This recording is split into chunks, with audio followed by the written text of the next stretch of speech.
नमस्कार. अन्नपूर्णा स्वादानोखामध्ये तुम्हा सर्वांचं खूप खूप स्वागत. आज आपण बनवणार आहोत गावरान स्टाईल मटण अळणी भात. मटणाचा रस्सा आणि भात याचा परफेक्ट कॉम्बिनेशन म्हणजे अळणी भात. तर सुरुवात करूया. एका मोठ्या भांड्यामध्ये किंवा कुकरमध्ये 2 पळी तेल घ्यायचं आहे. त्यामध्ये काही खडे मसाले आणि एक बारीक कांदा चिरून घालायचा आहे आणि त्यात 1 चमचा आलं लसूण पेस्ट घालायची आहे. त्यावरती आपण थोडीशी कोथिंबीर घालून घेणार आहोत. व्यवस्थित मिक्स करायचं आहे. अर्धा चमचा हळद घालायची आहे. चवीनुसार ह्यात मीठही घालून घ्यायचं आहे आणि त्याच सोबतीला आपण ह्याच्यावरती 1 चमचा धना जिरा पूड घालायची न विसरता.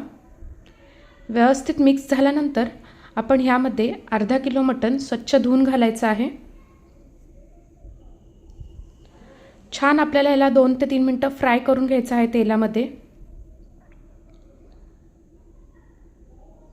तेलामध्ये मटण छान फ्राय झाल्यानंतर आपण त्यात जमेल तेवढं बसेल तेवढं पाणी घालून घ्यायचं आहे. मी इथे 3 ग्लास पाणी घालून घेतलेलं आहे आणि बारीक गॅसवर ह्याला छान 45 मिनिटं शिजवलं आहे. कुकरची शिट्टी लावणार असाल तुम्ही तर ह्याला 4 शिट्ट्या काढून घ्यायच्या आहेत.